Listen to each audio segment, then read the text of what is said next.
Hey folks, welcome to this episode of the Fabricators Coach Podcast. Back toward the end of last year, we were in a 6-part series on selling your business. We talked with Aaron Crowley, who had sold his business a couple of years ago. We talked with Chase Busenbark, who is a certified business broker, and there was a lot of good information in that.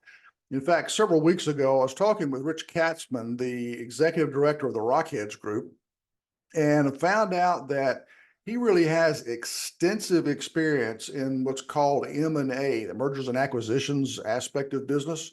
He's also started, grown, ran, and then sold his own brick and mortar business. So the guy's got just tons of experience. And so he was gracious enough to spend some time with us. And for the next 45 minutes or so, there's a lot of neat stuff that Rich has got to share with us. And I really hope you enjoy this episode. Well, hey, Rich, welcome to the Fabricators Coach Podcast. Really appreciate you taking some time to talk with us today. All right, I'm happy to be here. Thanks for inviting me.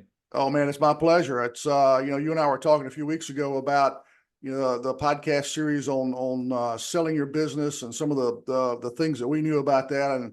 And I've not spent a lot of time talking with you. It was really interesting to find out that, like some people in this, most people in this business kind of grew up in the business, it's been their only career, but you really had a full career before you even got into this industry. Can you kind of give us a high level view of what that looks like? Yeah, sure. So with the gray hair, right, has come a handful of different opportunities across the board. I don't want to bore people with too much background, but we are going to be talking about kind of acquisitions, preparing your business. And I have a pretty, almost a 30-year career in that. So after business school, I went into management consulting, and pretty much for 5 years, that's all we did was merger and acquisition support.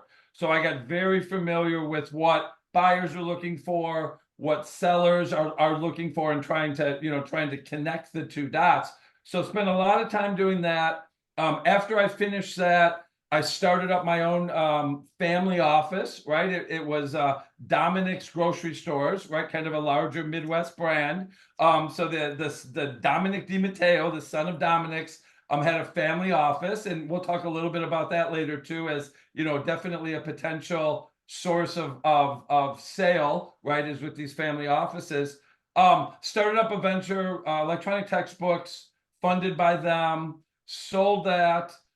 From there, went into water conservation, started up a company, grew it to about 15 million or so. And then we hired an investment bank to help us sell that business, looked at a bunch of proposals from private equity, decided to sell to a large strategic buyer.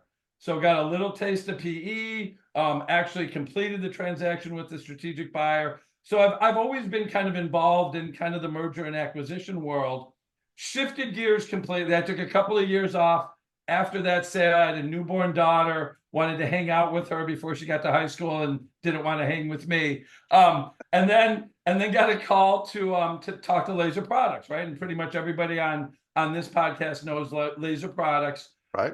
Over there, ran that business for about 5 years. Left to start up my own thing again. In the meantime, Laser Products did sell. So again, kind of involved in that transaction a little bit. And then, the Rockheads came calling, and pretty much everything I'd done building up to this fit beautifully with the group, right? So, networking, connecting dots with people, helping people with mergers and acquisitions, all of that kind of fit really nicely in running the Rockheads Group. So I've been here now for a couple of years. And what's been really exciting in the Rockheads is it's exactly what I thought. I'm getting weekly calls from people either saying, hey, I want to sell my business, or, hey, do you know a business that's within 150 miles of this city, right? And so not only are we supporting best practices within the Rockheads, but almost kind of on a personal side too, I'm helping a lot of companies just find each other. And I'm sure you and I are going to talk a little bit more about that upcoming. So sorry, a little wordy on that, but I'm excited again that you asked me to be a part of this, because I love the merger and acquisition side of our business. Well, your enthusiasm is contagious. That's awesome. That's an impressive background, to be honest. A lot of folks know that I've worked outside this industry and in this industry, and work with small businesses, help them be more competitive and more profitable, and in some cases, getting them ready for sale, doing some turnarounds, but never the depth and breadth of mergers and acquisitions, M&A, that you've been through. Plus, you've got the additional experience of having owned a brick and mortar business and grown it and sold it and all that. So I think that really ties into some of the things we want to get into today, because as you and I talked a few weeks ago, we covered a lot of good information in the podcast with Aaron and with Chase, but there's still more to understand. And especially with your background, I think there's some things like, what's the difference between private equity, a strategic buyer, local buyers? How do they impact who you want to work with as a seller? What's the impact on your people? And I think there's a lot of that information that we really didn't cover before that I think you could help folks kind of understand what that looks like. So maybe we can start off talking about some of the different types of buyers, and then maybe move into some of the impact of if you're approached by one or you have a choice, who you want to deal with and why. Oh, that's great. Sure. So the way I see our industry, we have essentially 4 different types of transactions or purchasers that would be interested, right? And as you mentioned, let's go from maybe biggest to smallest, Okay. right? And we all hear the rumors in the industry. Private equity is very interested in our industry right now. And why right? is that?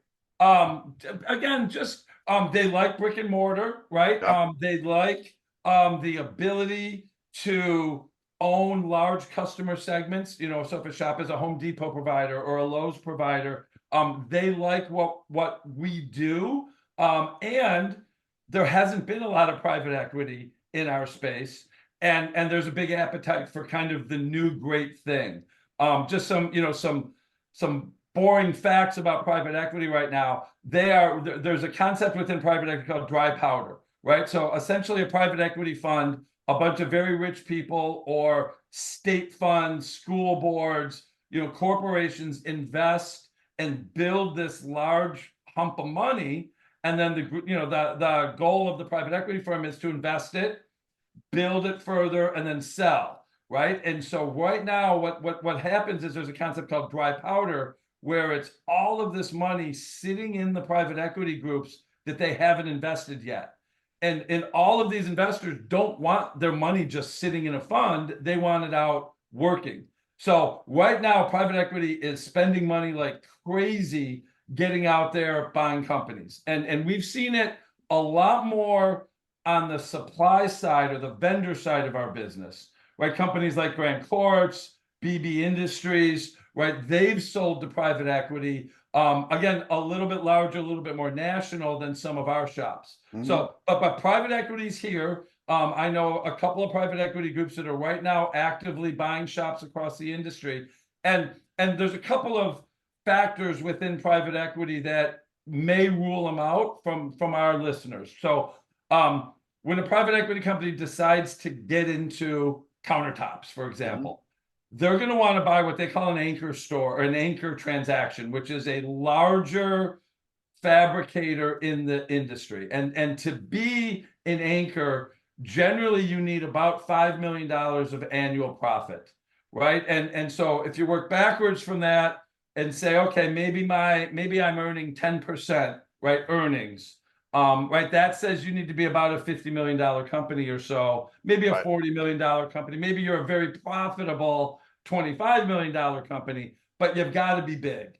Yeah. And so that really starts narrowing it down in our industry, right? Because we have a lot of great $3 million companies, $2 million companies, $5 million companies, but we don't have a lot of $50 million companies. Yeah, we got a whole lot more now than we did 20 years ago, but you're right there. When you start looking at the mix, our average industry size, average company size is still in that $3 million range, give or take, I think. And that's the same data that DuPont had 20 years ago in the DuPont program. Yeah. Sure. Yeah. And I believe it. I mean, they're everywhere, right? You hear 10,000 shops, right, is a number that I hear thrown around quite a bit. So it's a big industry, but it's really fragmented. Yeah. So just because you're not a 25 or a $30 million company doesn't mean that you should be ruling out private equity, because once they buy that anchor, Their goal then is to go add on to it and bolt on other companies to it. And so their profit requirements or size requirements for the add-on companies drop considerably, usually around $1 million or so profit. So again, kind of working backwards from there, that now means if you're a $5 million company and you're pretty profitable, you're now in the realm, in the game for private equity, right? So again, it's not for the vast majority of our shops, but if you do qualify, right, it could be a very attractive means to sell your business, right? They have tons of capital, right? They could write you easily a single check and you could be on your way, and life is good sitting on the beach, Yeah, right? go sip those little drinks with those funny little umbrellas on them. Yeah. Yeah, exactly. Well, there are a lot of $5 to $10 million shops that are making 10 to 20% net that could be in that mix. And it sounds like one of the keys is to, if your shop is near one of these big anchor shops, then that might put you in the prospective game for that scenario. Absolutely. We see that all the time. There's a company called KG Stevens out of Milwaukee. Private equity bought them, and then bolted on another shop, in Minnesota, right? So one state over. So you're absolutely right. Location really matters most of the time when they're starting to build a larger presence, with acquisitions. And part of the thought process behind this, I would imagine, is they're looking at kind of establishing a dominant presence in a geographic area. And then by doing that also, because the shops are relatively close together, they can take advantage of economies of scale, have a GM that runs the whole shooting match, build critical mass for, training new install crews and that kind of stuff. They can do it in one location and feed all the other locations. And, they can, that scale really helps them become very efficient in how they use their money and their critical management talent. So one of the downsides of private equity is, just as you said, they're looking for economies of scale. They want to get 4 or 5 companies aggregated together, and then they're going to start consolidating, say, your customer service group or your marketing group. Anything that they can centralize and put into one office, they're going to do. So if you do have 20-year employees, or just in general, you love your workforce, selling to private equity probably puts them at the most risk. And so that's just something to seriously consider when starting to go down that path. And they're doing that because they want those economies of scale. They want to reduce cost, eliminate any kind of duplicate services that aren't, very, very efficient, because what they're trying to do is take the money the investors have given them and generate more returns that you get putting it in a savings account, buying a CD, putting it in a stock market. They're shooting for those 20-30% type returns typically. And if you know how to grow a business well and do that very efficiently and effectively, then they'll make some of the changes you're talking about, and then they can turn around and generate those returns for their investors, which is why they do things the way they do. Which is why they're in business. Exactly. Well, very well put. And just to take maybe a quick step back and talk about valuations a little bit, right? Let's kind of paint the picture of what maybe a potential owner could expect selling their business. There's a common industry, it's a weird name, called EBITDA, right? Probably about half of us have heard of it. And essentially what EBITDA means is it's the actual profit that your company produces. So the acronym is earnings before interest, taxes, depreciation, and amortization. So you tend to get rid of all of the kind of weird P&L stuff that an acquiring company won't necessarily have to deal with, right? They've got their own tax base. They don't necessarily they won't necessarily be earning interest or paying interest. So it basically is a really nice measure of, I sell a top for $80 a foot, right? I'm making $8 a foot profit, or however you want to do the math. It kind of gets rid of all the noise. And so what you do then is you look at, take your end of year EBITDA, and let's make it easy and call it $1 million, right? So you're a $5 million company, you've performed really well, you've got a 20% EBITDA, right, which is your $1 million. Okay, what's my business worth? These days, and it fluctuates a little, not a lot, right? On the lower end, you might be at 4 times that number, right? It's called your multiple, right? So $4 million. So you have $1 million in profit. you could go out to the market and on kind of on the low end, expect to generate about a $4 million sale. Now, the goal of, and what we're going to talk about a little bit later, Ed, is driving up that multiple, right? So you've got two ways to make money. You increase your profit, or you increase your multiple, right? Yep. So as you check things off the buyer's list, as you make them more comfortable, that 4 can turn into a 6, it can turn into a 7, can turn into an 8, right? So so you could essentially double the value of your business without even increasing your profit, just by looking more attractive to someone looking to buy your business. And that's by making it more sellable, more of a standalone business, less reliant on the owner, better processes, procedures, those types of things. Yeah, when you talk about multiples, it's interesting. I hear a lot of different things from people. I've got a friend who's a CPA who actually ran a countertop shop for a few years. And he tells me that from his experience and his dealings that multiple runs from 3 to 6.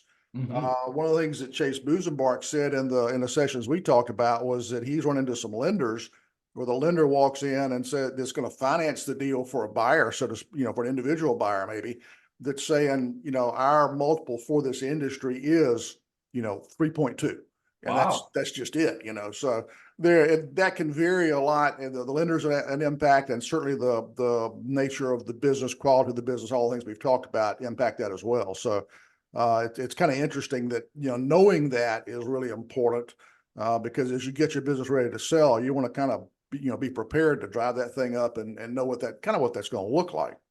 And a lot of it's about expectations, right? You don't want to Yep. go into a negotiation and then be disappointed, right? And maybe get overly emotional, right? This is my baby. Why are you only offering me this? Well, if you know the standard multiple, right, then it becomes a little less personal, Yep. and you can negotiate a little differently than feeling insulted. And I think it's one of the real keys about selling your business in the first place is not making it personal. It is a business. It's a vehicle. And if you really look at your business that way, then you're probably already doing a lot of the right things to increase profitability, increase the multiple, and make this thing easier to transfer to somebody else. Sure, sure. Yep. So I think that wraps up, kind of private equity. Well, I'll tell you the other downside of private equity is they are beholden to their shareholders to get quarterly results. So the whole feel and nature of your business changes, where you're driven by quarters to show improvement and to show profit. So it certainly changes, not necessarily for the bad, right? But it's certainly a different perspective than the way many of us have run our businesses in the past. It can be very intense, and I've heard some people describe it as sometimes being brutal. I've had clients that were owned by small private equity groups that are exactly like what you talk about, and it's all by the numbers. They manage using spreadsheets, and they won't spend a penny unless they can get a dime in return. It's really very very tight. I actually had a job at one point where I was ops manager for a company owned by American Capital Partners, so very large private equity group, and those monthly reviews were super intense. So yeah, you're whoever's still with the company after the acquisition is going to have a total change in culture, no question about that. Yeah, right, and all of that's negative. Yeah. I mean, Yeah. I don't. Compared to a privately owned, friendly family type environment, yeah, it's totally different. And I would imagine, I haven't been through it, but I would imagine that even the acquisition process, the selling process, is probably pretty intense because they know what they're after. They're really tough to deal with. They're hard negotiators, and it's a different environment than some other transactions. Sure. So yeah, and again, we're just kind of presenting, right? A lot of nothing wrong with private equity. They have created so many millionaires in our country that started up small businesses. So it's a great way to cash out of your business, right? Because no $10 million company is going public these days, right? So Right. it is a great way to liquidate your business or capitalize and take care of your family. So, And all we're trying to do is just help folks be prepared. If you get approached by one to sell, you kind of know what you're in for, you just got it. be ready for it. You got it. Now, the next classification that we're going to chat about is a larger strategic buyer, right? Okay. And this is probably where I have the most experience. And even within the Rockheads, there are plenty of shops out there that have multi-state footprints that are looking to grow, right? And so they are constantly maybe targeting a city, and then that's part of their strategic plan. Maybe they do 1 or 2 acquisitions a year, and they go in and say, all right, we're close. Let's reach out another 45 minutes to the next biggest market. Yeah. And those guys are all everywhere these days, right? And so now the difference there, right, is they know the business, right? And so they're not coming in purely with I need to flip this in 3 years, right? They're going to buy your business and they're going to keep it. You're going to be part of the family, and there can be a lot of advantages to that. I mean, you talk about benefits, right? Being part of a larger company with 401ks and you name it, you could really help your employees out by selling to a strategic, right? More opportunities for growth too. Right now, your employees have maybe a bigger career path or could move to another city that they wanted to go to. So there's a lot of really nice advantages with the strategic buyer. Multiples tend to be about the same. But so you're not selling for less than you would for private equity, but there's few of them out there, right? I mean, if there's a strategic buyer up and say, I'm from Chicago, right, and you're in Florida, they're probably not going to be interested in going all the way down to Florida. So, Right. but they're a great opportunity if you can work with one of them. Any names that you can share that folks may know of or want or need to know of, just in case they get approached, to kind of have an idea who's knocking on the door? Yeah, well, a Flowform, right? Flowform out Okay. of Portland, Seattle, Kent, Washington. They've been very active in acquisitions. Cutting Edge out of Toledo, I think is in 4 or 5 states now, Okay. right? So those are a couple that that come to mind right away. I know there's a group in Texas that is aggressively looking to expand out of Texas. So if you're in New Mexico, Oklahoma, Louisiana, I know they're sniffing around quite a bit in those areas too. So yeah, they're all over the country in kind of different degrees, right? So take Denver. I know there's a couple of companies in Denver that are kind of starting slow. So they may only go 1 or 2 towns away, as opposed to I'm going to go hit 5 states. But Right. there are a lot of shops out. There's a lot, like, it's kind of the same story as the private equity story. There's a lot of money out there, and that people want to spend, and so that's where some of these strategics can really help and can really be part of your decision process and who to sell to. And I would imagine that this type of buyer is somebody who's been in the industry for a long time. They know it well. They've run the operations they already have very well, generated a lot of profit, and that's where a lot of that cash comes from. Is okay. We know that now we've kind of unlocked the code. We've built the model. Now let's replicate the model and continue to do more. Yeah. And again, there's a big advantage. They get your business. Yeah. They know how important your install crews are. Yeah. It's a much different feel than kind of the private equity purchase. Yeah, definitely. And then kind of coming down a notch from there, more of the traditional one that many of our listeners, are familiar with. Someone just comes in and wants to buy your business, right? You're ready to sell. They've been sitting on a pile of money. Maybe they want to redefine themselves. We've got a couple of Rockhead members that made bundles of money outside the industry and said, you know what, this looks really interesting. They may have bought a countertop a year ago and and really liked the process. I mean, literally, I think one of the Rockhead members that we have, that was it. He had a crew come into the house and he's like, God, I could really do this. And, and so those guys are definitely out there too. Some of the downsides with that, and there's not many, but a lot of times they ask the current shop to help finance it.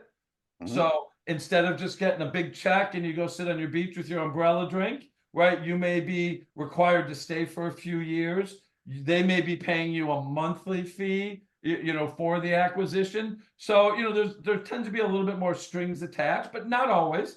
But that's another great alternative, and there's a lot of those guys out there too. Rockheads have about 120 members total shops.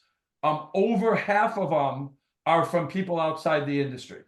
Mhm. Right. So again, it's very common for, again, we're besides lugging around, pieces of the earth, it's a very attractive industry for someone to get into. And those guys are out there everywhere buying shops too. And I would definitely second that, because I've had, as you're talking, I'm thinking about clients that I've had the last few years, and I've had a lot more clients that came into this industry from other industries, work with their business for a while, work with their countertop shop for a while, realize they kind of needed a little more input and kind of needed a little bit of help getting up to that next level. And that's where they've called me. And I'm seeing more of that. So that definitely could, matches with what you're saying. Yeah, and we see it a lot in the Rockheads, right? That's a good reason to join, a best practices organization. Yep. Is, hey, I just bought this business. What do I do next? Right? Absolutely. Yeah. So we see it quite a bit too. And I So think again, one of the advantages of that too is that, a lot of the shop owners, this has been their only career. Yeah. And this is all they've known. And when you come at, as you and I both know, because we've come at this industry from other industries, there's a lot of things that happen outside this industry in like manufacturing, for example, which is probably the closest comparison to countertop fabrication. There's a lot of things that are done really well in manufacturing businesses that we're still kind of learning in this industry. Yeah. And so I think people coming from outside in can bring a lot of value too. And that can be a real plus when you go to sell a shop, is that there's some things you can learn, and your people who are going to remain behind can learn a lot of things and improve their skills as well.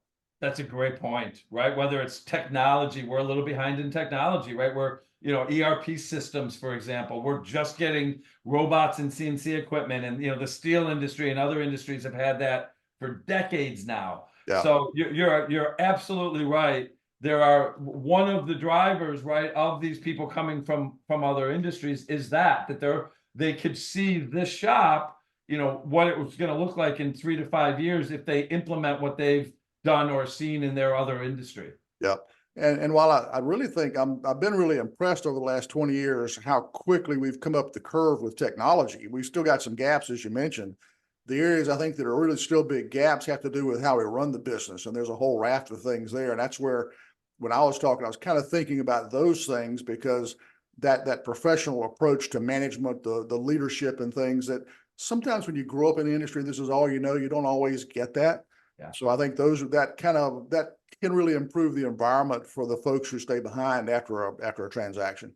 Oh, I love it. I absolutely agree with you on that one. Yep. Sure. And then we said there were four. The fourth one, I don't have nearly as much familiarity with, which is an ESOP. So essentially, right, you're selling the company to your employees. There's some very complex tax things that happen, and if that's of interest, right? I mean, again, there's lots of people out there that do know ESOPs. I'm just not one of them. Yeah, my impression, because I've had a little bit of exposure to it, certainly not an expert, is that there are a lot of guidelines. I think there are even some regulations around that. And if you're going to go that way, which can be a great way to go, you really need to get an expert who understands that well, takes care of the pitfalls, and makes sure that after everything's all said and done, your people who end up owning the business are well taken care of and positioned to be successful. Yeah, yeah. So those are kind of my four different types, of buyers out there. Maybe now, do you want to shift and just kind of talk about the landscape and what you and I are seeing in our industry right now? Certainly. I think there's some neat concepts out there that are really driving some of this great activity that we're seeing. Yeah. What are you seeing? So there's this concept out there. Maybe some people have heard of it. Maybe some people haven't. It's either called the silver tsunami or the gray tsunami, and essentially it's the baby boomers, Yep. right, getting old and finally deciding they want to get out of the business. Mhm. And so there are a glut. I looked up a quick statistic for our talk today. The 41% of the small businesses out there right now are owned by someone who's 55 to 69 years old. Another 19% are owned by someone who's 70 plus. So that's 60% of the businesses out there are owned by someone who may have had dreams of retiring when they're 55 and are ready to, kind of take that next step. And, Yep. there's a magnitude of reasons, generational, handoffs aren't nearly as aren't nearly as prevalent as they used to be, right? Agreed. A lot of the kids out there they see how hard their parents have worked, right? Right.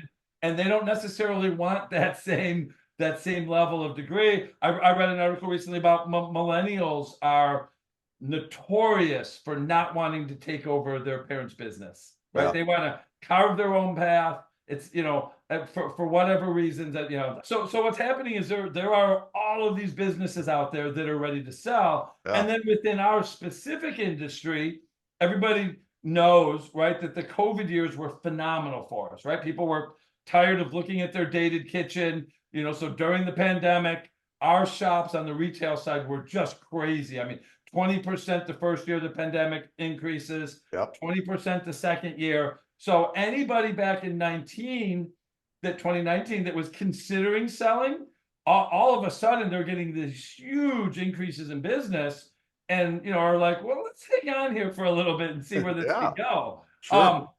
But then 23 rolled around, right? And most of our businesses were down 20% or so. Yeah. So that is now that kind of COVID wave and now flattening has really shook up and really driven a bunch of our shops where they're just saying it's time, right? It was a great run, it's time. And so from a supply and demand curve, and I'm really glad you mentioned kind of the multiples down in the threes, Mhm. because that's a lower number than I'm kind of accustomed to in any industry. Right. And what I think might be driving that is kind of a supply and demand curve. I think there are so many shops out there that want to sell that, either a strategic or a local guy or even a private equity shop can now kind of pick and choose. And so they're trying to take advantage of the oversupply of people wanting to get out and are using that to drive down value. So I think the kind of the takeaway from the silver tsunami concept is supply and demand. A lot of shops for sale.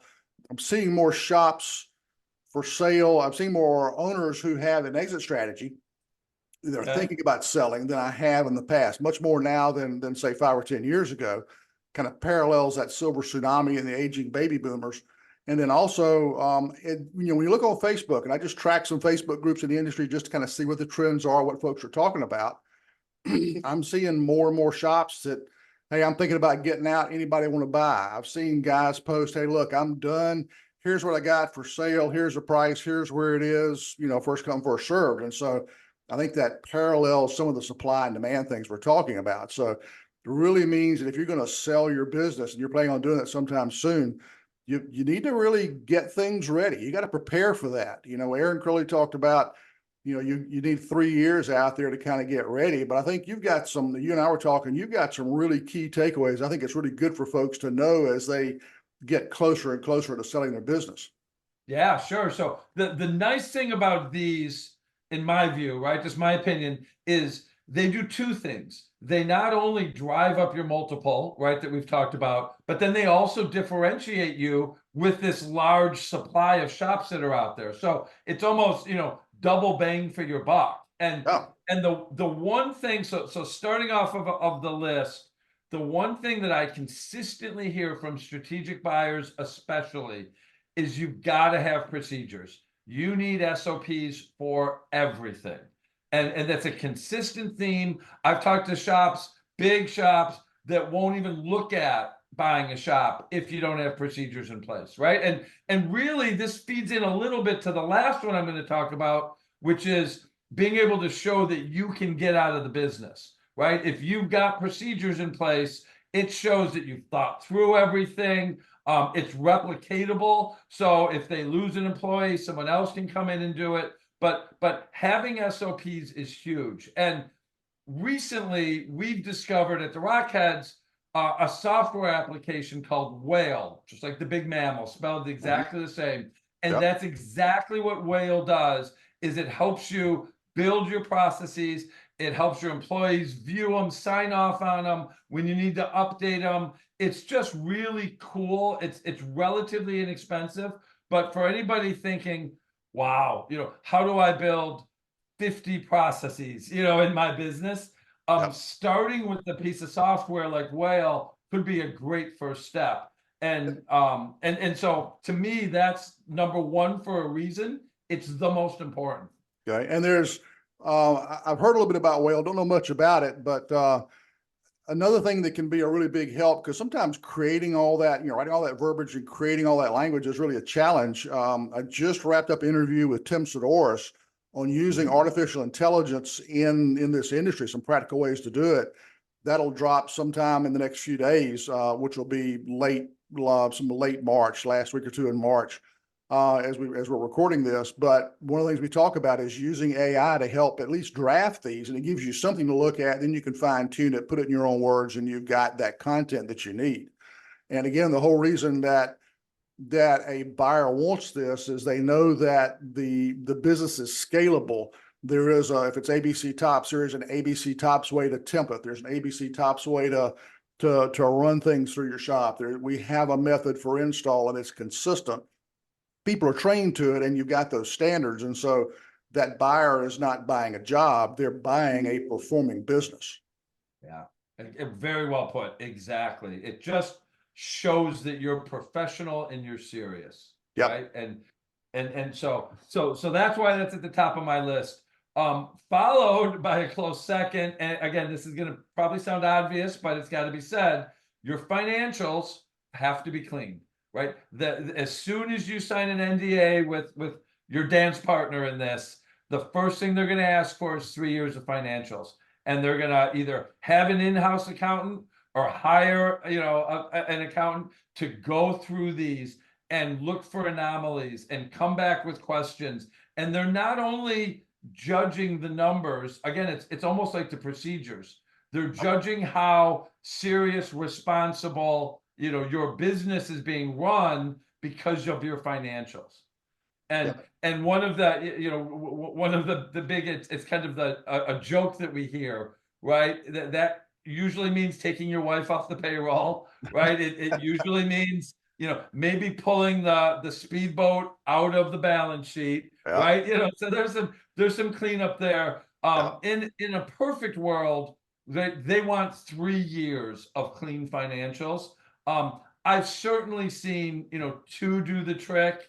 But so if you're setting your goals looking forward, right? Say you clean your financials today, you're probably 2 years out from maximizing the value of your business by having clean financials. And it's not just clean financials. I would add 2 more characteristics. Number one, you need a good bottom line, a good healthy bottom line. And if your bottom line doesn't look that great now, you get your financials cleaned up and it still isn't it's a little bit better, but still not great.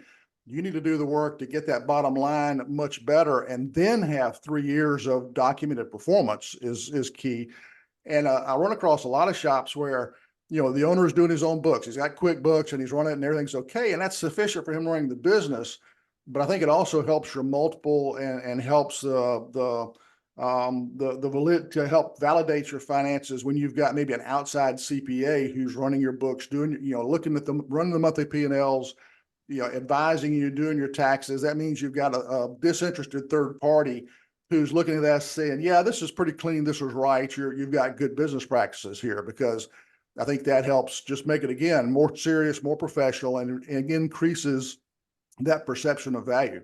Yeah, I couldn't agree more. And just since you mentioned increasing profit too, let's plug our coverings, right? You and I are going to be doing a couple of educational sessions at coverings, so Certainly. definitely come by. But one of the sessions is benchmarking, and one thing we found in the industry is unfortunately our industry's profit, right, net profit is on the low scale of most small businesses. Right, our shops are generally, right, an average shop is generally making 5%, 6% profit, where other small businesses out there are making usually in the double digits. Yep. Right. So a good way, Ed, for as you say, not only clean, but kind of analyze, right? If you're down in the 4, 5, 6%, there are lots of companies that are making 10, 15 in our industry. So there is an opportunity for you to increase your profitability. That you're absolutely right. That's kind of the other side of the financials that we should all think about. I think 10 is kind of a typical target in this industry, something that folks who are not making 10 want to get to. But I run into a lot of shops, they're doing 15, 20%. So it's definitely doable, and it's not a Herculean effort. So if you're down in those, low to mid single digits, there's upside, and there are ways to get there. Get involved in industry associations, go meet other shops, go tour other shops, come to coverings, go to TICE, go to these sessions and find out how to do some of that. Yeah, yeah. And going off on a quick tangent also, and then we'll get back to the core. My other favorite multiple out there, and it was really originated by Peter DeCock, the original founder of Grand Ports. And he used to walk into shops, and this is decades ago, and it still holds, which is amazing. How much revenue are you making per employee? That can really give you an indication of if you're staffed correctly. And the magic number for years is $200,000. So add up your employees and multiply it by $200,000 and see where you fit. Within the Rockheads, we do a kind of an extensive benchmarking analysis. And one of the best. We got done with last year's, and our average was 202,000. So we were, the number still works. So that should be everybody's goal, is to be at least in that ballpark. And I think that's an awesome stat to have. I think another thing to be aware of is as a business owner, if you've never done any concerted effort to improve your business, if you've not gone in and looked at how you do what you do and all the things that you hear about from all these industry groups and all the articles and publications and all, if you haven't done any of that kind of stuff, and you're running around, those low to middle single digits. Another good stat that has held true for decades, if you walk into a manufacturing plant that's never had any improvement efforts done at all, you're typically, once you get through a pretty concerted effort, you can free up anywhere from 10 to 30% of the capacity you're paying for. That means you can get 10 to 30% more work through your shop without having to buy new machinery or hire a lot of people. That's the kind of upside that's available if you sit down and work on your business and do some of the stuff we're talking about. Obviously, that drives EBITDA up. And then when you've cleaned things up like that, the perception of value, your multiples, all those things improve. So yet another reason to stop and think about how you do what you do and work on your business. Yeah, that's a huge number, 10 to 30. I believe it, right? I mean, we've been in shops. I absolutely believe it. And that is a huge number. Well, back 30, 40 years ago, very early in my career, I'm telling my age now. There were industrial engineering contracting firms that would put IEs in your shop and go through and do work measurement, time studies, develop production standards, stuff like that. They would guarantee 30% back then, because if you had never done anything in a manufacturing plant, they knew they could find 30%. And as a classically trained IE, having done some of that work, I think the number's right. And then when I go in and work even in small shops, and we start fine-tuning processes, cleaning things up, frequently we hit very close to that number. Been lots of times we've been higher than that number. Yeah, that's really cool. I mean, I don't want to call it free money, but it kind of is, right? I mean, it's there for you to do. Because once the improvement's been done and you've paid for whatever it took to make the improvement, you get the benefit forever. Yeah, that's really cool. So back to our four, right? So we talked about procedures, cleaning up the financials. Next is certainly a timely thing that's really gaining momentum now, and it's OSHA, silicosis, right? Risk mitigation. So we strongly recommend doing the voluntary OSHA program, right? Reach out to OSHA, sign up for that. It buys you 18 months where they can't do a surprise visit. Because I tell you, OSHA is out there in waves right now. Our members are getting hit, 2-3 a week now out of our 120. And they're looking for money, and they're looking, they've got to fund their trip, right? So first thing they do is they walk over to the forklift. There's 20 grand for some reason. So we've got to be ready for OSHA. And then the silicosis side of things, right? It's not going away. What California's doing is very quickly rolling out to the rest of the country, right? Usually California leads with their wackiness, and then it takes 7, 8 years, 10 years, like lead faucet type of things to finally get to the rest of the country. With silicosis, man, it is rolling. I'm already hearing Colorado, certainly Washington and Oregon are right there. So this is going to be not a California problem. This is going to be a U.S. problem here pretty quickly. I would And agree.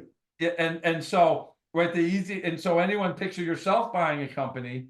You don't want to buy a company that has a potential lawsuit of, unfortunately, an employee with silicosis, Yep. right? So you should get ahead of the curve, get everybody tested, right? A best practice is to test all new employees coming in, right? To get that baseline before they even start at your shop. Yeah, think about even if you hired as an existing owner, you hire an employee from another shop or who's working 3 or 4 shops, and let's say they did that for 15 years, they got a lot of good experience, good talent, but all those shops were cutting dry. Yeah. What's the liability that you're buying when you hire that employee? So do the baseline testing when you hire them, and then obviously, if you're looking at buying a shop, do the baseline testing so you don't have that future liability. And if you're going to sell a shop, make sure you've done all the things to minimize that as much as you can for all the right reasons, plus for the value of your shop. Yeah, yeah. Our strategics that I talk to won't even look at a dry shop these days, and that's new. 3-4 years ago they may have. Yeah. But it's just off the table. And what does Rockheads have any resources for ways to do that well? Training materials, that kind of stuff? Yeah, thanks for bringing that up. So we've run multiple webinars on the topics. Again, being a networking organization and with so many shops being hit, we've been able to kind of get them on a phone call and everyone just kind of have a conversation of what to expect. We do partner with NSI. I love the resources that they've put together. They've got checklists. They've got most common, fines that go out. So I would certainly recommend people going to NSI. And then also at NSI, they have a 4-hour online course where you can get silicosis certified. Yep. And we strongly recommend going through that, laminate the sheets, put them everywhere so that when OSA shows up, they're seeing that you're serious about taking care of your employees. Absolutely. And we talked a little bit earlier about this industry kind of coming up with a curve on some things. And I was talking about some of the management practices. I think safety falls right squarely in that. And I don't want to get into it now, but I think silicosis is the beginning of a lot of other safety challenges in this industry. But again, I don't want to get off on that tangent right now, but certainly things that you do along those lines show that you're serious about your business, you're a professional, makes it a more attractive acquisition target for somebody who wants to buy you. Yeah. And those tests aren't that expensive, right? Yeah. So it's just worthwhile to do. Yeah, and it's not hard to make that shift if you're still doing some dry processes. It's really not that difficult. True, very true. Yeah. And then my number 4 on my list, right? I mentioned earlier is really to show that the business can operate without you, right? Because someone buying your business, right? I mean, the reason you're selling is probably you want to go sit on a beach, right? So the person buying the business isn't going to have you there, with your business contacts and your expertise. So make sure that you've got direct reports, you've got employees in the company that know what you know, right? And in addition to having all the procedures down, but you definitely have to be able to show that the business will go on without you. They don't just need to know what you know, they need to have the authority to make those decisions. And a great test, we talked about this a little bit earlier, I think, was take a week, go sit on that beach and sip those funny little drinks with umbrellas in them.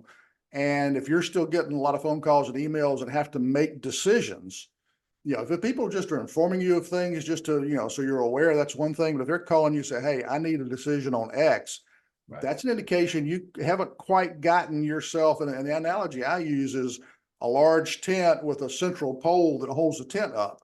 If, as the owner, you're the long pole in the tent, they pull you out, the tent collapses, your business isn't ready to sell, and your multiple is going to be a lot lower. Yeah, no, great. I love that analogy. I can picture that. So that's that's kind of where my head's at. That's what I hear again from our strategics, from private equity groups that I'm talking to smaller shops that just want to buy other shops. It really is those 4 things are driving everything these days. I would agree 100%. I've worked with some owners getting shops in this industry and others ready to sell, helping them get ready for their exit strategy. All this certainly rings very true. And folks, as you're listening, as you start thinking about your exit strategy, what do you want to do when you're not doing this anymore, not doing this business anymore? At some point, you got to cash out. What's that look like? Rich is, just a huge wealth of information. I think you've gotten you got more than your money's worth in this podcast for sure. Tongue in cheek. To get more information like that, how can folks get in touch with you, Rich, if they've got questions or want to know more about the Rockheads Group? Yeah, well, you could probably tell by my excitement level that I absolutely love this topic. My cell phone, right? If anybody wants to get a hold of me, either to have a conversation about the Rockheads, which would be great, or just talk about your specific circumstance, more follow-up questions, just ring me on my cell phone, 815-210-1006, or send me a quick, text message, email. It's richk@rockheadsusa.com. Okay. And either one I'll respond to immediately, because again, I love this stuff. Super. That's obvious to tell by your enthusiasm. And also too, Rich and I will be doing some discussions on the Fabricator stage at Coverings in the middle of April. So if you want to stop by and talk to either or both of us, meet Rich in person, shake his hand and ask him some questions, and the same with me as well.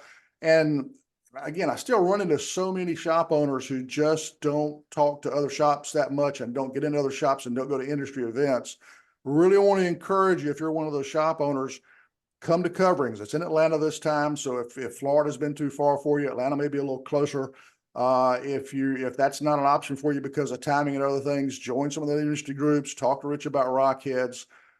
There's some fairly decent groups on Facebook that you won't get as much out of those because, it's a typical internet dynamic, but you've got some other industry groups that sometimes have their own Facebook group that you can get some good discussion on. So reach out, look for some opportunities, get involved in the industry, expand your horizons. It'll do nothing but help make your business better. And as you start looking at an exit strategy, you can put a little more cash in your pocket so you can have a few more of those umbrella drinks on the beach. Rich, thanks so much for your time. I really appreciate you sharing your expertise with us. Hopefully this has been I think it'll be very beneficial for our listeners. And I've enjoyed it. It's been a lot of fun. Same here, Ed. I always enjoy working with you. And I really look forward to Coverings too. I think that's going to be a lot of fun also. It'll be a blast, man. Looking forward to it. All righty. Take care. Thanks a lot. I told you up front to learn some new things about selling your business, and I think Rich really delivered for us. The guy's obviously just a wealth of knowledge. I really appreciate his time and talking with us. And if you want to know more about this, Rich gave you some contact information during the episode, but we'll also be on the Fabricator stage talking together about some other topics at Coverings in April in Atlanta. So we'll look forward to seeing you there. Happy fabricating.